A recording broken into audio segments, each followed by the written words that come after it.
A biblical perspective on life, culture and current events. This is 2020 on Vision.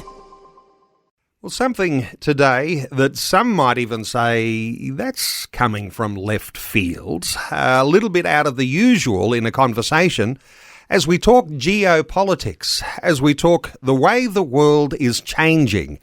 So many of us will be across all of the detail that's coming out so far as new tariffs and the upheaval that's caused around the world. Donald Trump really not afraid to try and make America great again. Well, today we're back with a political strategist and also historian. Usually we talk to Dr. Christopher Reynolds about historic issues because he's the author of the book What a Capital Idea, Australia 1770 to 1901. But there's some other feathers in Christopher's cap. He is a political strategist, even was awarded a commendation from former US President Ronald Reagan, having held White House appointments and working with several US political campaigns. And he's back with us today. Christopher Reynolds, a special welcome back to 2020. Thank you very much, Neil. Christopher, some people might say, OK, we're going to be talking from left field today, things that might seem a little odd. But when we talk geopolitics, we might ask the question, why are these things happening? I wonder if we might start with the tariffs and the upheaval that's come to the commercial world, in fact, in nations all around the world. Is this an appropriate place to start if you're talking geopolitics and things that might be developing now? Yes, it is. But just an introduction. The majority of people, in the Republican Party at least, are Christian. When I worked in the US Senate, 1/3 of the Senate met for prayer every week, and maybe still does. But certainly the Speaker Johnson's a Christian, and we have a mutual friend. I couldn't believe he was quoting a friend of mine when he did his inaugural speech. I thought, oh no, he knows Os Guinness too.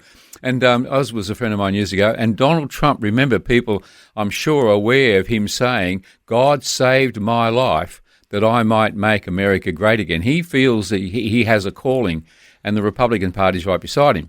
So, okay, we've now got this Make America Great Again. But it's not a retrospective Make America Great Again as it was. It's Make America Prosperous Again. His eyes are on the future, not the past. Now, this is important because it comes out of Presbyterian, American Presbyterianism, which has very much coloured America right from the point of Jefferson and Washington. And it's that same school that Donald is now wanting to clear the table with the tariffs and says, right, everybody's on 100%. And now what's he doing? I'll do deals with everybody individually, and he's realigning. It wasn't just a flat statement. It was a clearing of the table. Just come back to motivations here. Some might be thinking, well, does Make America Great Again come from the heart of a Donald Trump, or is it a political alignment for the heart of Christian America that says make America great and prosperous again? Yes, it is. Americans are very proud. You see them, saluting the flag and waving the flag, and they believe in their country. They voted for the country, had a war of independence for this country. Terribly patriotic people. So when they actually believe, are saying we need to get back to prosperity, it's the country, it's the Christian country. When I was in America, the middle of America was Democrat. All the farmers voted Democrat. If you're Republican, you were money people from the East Coast somewhere. Now when you look at the map, it's red. And it's not just Republican, it's Trump. I voted for Donald Trump, and that's where America's gone. Now they've got a leader, but the leader's got a vision that represents their own aspirations as Christians across our country.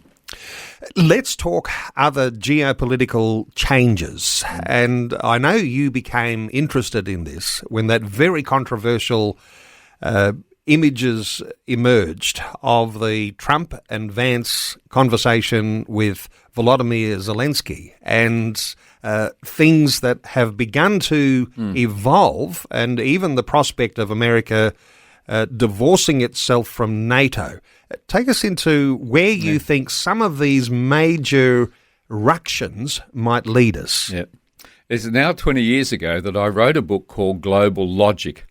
And in that book, having been influenced by Alvin Toffler and Peter Drucker, great social philosophers and almost social prophets, I wrote this book talking about how the world was changing, that we'd come from an agricultural era into an industrial era, and we're on the brink of an ICT era.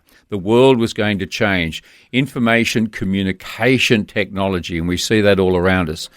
Now, what's happened is we're still in that changing of the phase. So when I saw the interview with Zelensky and Donald, I sat there and I couldn't believe that here were this the conflict wasn't just two men, it was two paradigms of how they perceived the world. And here was Zelensky sitting there representing the old Europe. You know, they've been war-torn. Think about it, hundreds of years of war in Europe fighting each other. And so he says, yes, we will have peace. When we kill them all, we would have peace. And Donald says, but you're talking about the Third World War. He says, yes, what is your point? And Donald's looking at him, he can't believe it.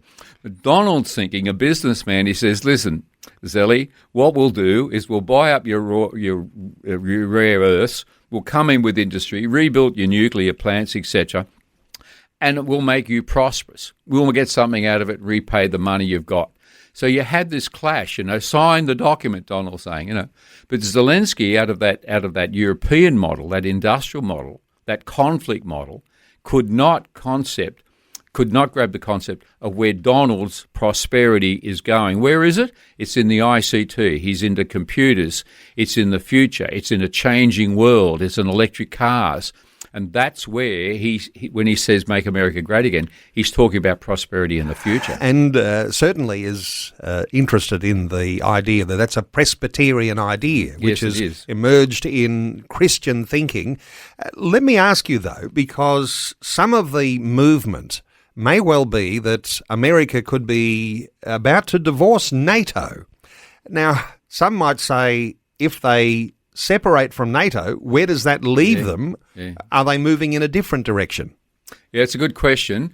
Because I work with Republicans in America, they've always hated the UN. Anything that came from the UN, the Republicans hated. So they want to get out of the UN. When they look at it, it's just too liberal, small L liberal for them to remain. So they're going to walk away from the UN. The other thing America never wanted to be involved in is other people's wars. They got dragged into the First and the Second World War and set up NATO basically as a unified force against communism. Now, communism doesn't even really exist in Russia anymore. They're all very prosperous and Vladimir Putin's a billionaire. So again, these NATO countries, are not even putting in enough money, Donald keeps telling everybody, to put in their fair share. So he's had enough of them, dealing with this business of the Ukraine again. So you get little hints that he is, if he can, move America out of NATO. We've had enough of the European wars, even with the Zelensky European thing he said the other week, I might just walk away from this, I've had enough. Now, the other side of it is we need to remember that America comes out of the British Empire, and it was the Presbyterian Scots that actually formed the revolution, Washington and Jefferson and Hamilton, because they didn't want to pay the taxes to England on the trade, right? You've got to understand money, the root of money in all of this. So, all right, they separated. But New York remained very much British and continued to trade and had a wonderful relationship with England out of New York. So it's still there. Donald comes out of New York, and that culture and the alliance is still there. Now, him being a Presbyterian Scot, he's still got that feeling, that history. And so, yes, I looked at it when he was first elected and thought I looked at him talking to India and Canada and Australia. Yes, we'll do the AUKUS and give you some submarines, etc., etc. And I thought, wouldn't it be interesting if the realignment was actually going to be back with the Commonwealth? So when 2 or 3 weeks ago now that King Charles had sent him an invitation to dinner, why don't you come and we'll have a chat about you joining the Commonwealth? All I could do was laugh and cry at the same time as I danced around the room, because it is on the table and I really think it's going to happen. And for America to join the Commonwealth, is that a humble position that they would take? Or is there, as you say, there's commercial decisions that are being made in all of this? What would that do for the US commercially and in a sense economically if they were to rejoin the Commonwealth? I'm a bit rusty on the figures, I shouldn't be, but it's something like, I think the American economy is something like about, I think it's probably up around 12 or 15 trillion a year. Europe, I'm not sure, is probably about the same. If America joins the Commonwealth, it goes up to 40 trillion a year. There is absolutely no doubt that America's alignment with the Commonwealth has a financial backing, benefit to everybody, because all those tariffs we're talking about, if he clears the slate, it will be good rates for good mates in the Commonwealth. Remember that before England joined the EU, New Zealand sold its butter, etc., to England, and I'm sure what we sold, meat or something, and there was this free trade in the Commonwealth. Now that is going to re-emerge with England and America. Now they've already started, even under Trump before, those alliances economical. Now, of course, you're then talking about defence, social, judicial. Now, remember that the social and judicial similarities are already in place. America can still, quote, if it still does, British law precedent as we do. So those things are already there. It's not a big jump for America to realign itself with the Commonwealth. What would that do to Australia, do you think? We're a part of the Commonwealth already. Is there a benefit in that? We don't do a lot of trade with America. It's surprising to see prime ministers jumping up and down about the trade when you say, well, what is it that we sell to America? And it's only 10% of our foreign trade that goes to America. And when you look at the aluminium and steel, it comes down to virtually very little. And the companies that actually export steel from this country or aluminium already have, like BHP, already have companies in America. So if they're already in America, why would they want to be doing it? So you've got to look more carefully at it. Would we be buying more American goods? Would we be able to sell more beef? They're buying beef from Australia at the moment because they've had droughts for a few years. But there's certainly those opportunities, because there's just more money in the system, for us to be building up our strengths with India, etc., as well as Britain desperately needs an alliance again to continue to develop. Well, interesting concepts to talk about, and perhaps we'll get a chance to talk about those some more. If America leaves NATO, it may well join the Commonwealth, and the introduction and the invitation that's come from King Charles may well trigger that opportunity. Who knows what the American people might think of that? There's lots more to talk about, no doubt. Dr. Christopher Reynolds, time's run out for our conversation today. For listeners, he's the author of the book called What a Capital Idea, Australia 1770 to 1901. He's got lots of great perspectives on Australian history. You can get a hold of that book. You can go to the Reynolds Learning website, reynoldslearning.com. That's how you connect with Dr. Christopher Reynolds. And you can use a code, 1770, to get yourself a discount on that book too. Christopher, good insights as always. Thanks so much for sharing those with us today on 2020. Thank you very much, Neil. Thanks for taking time to listen to this audio on demand from Vision Christian Media. To find out more about us, go to vision.org.au.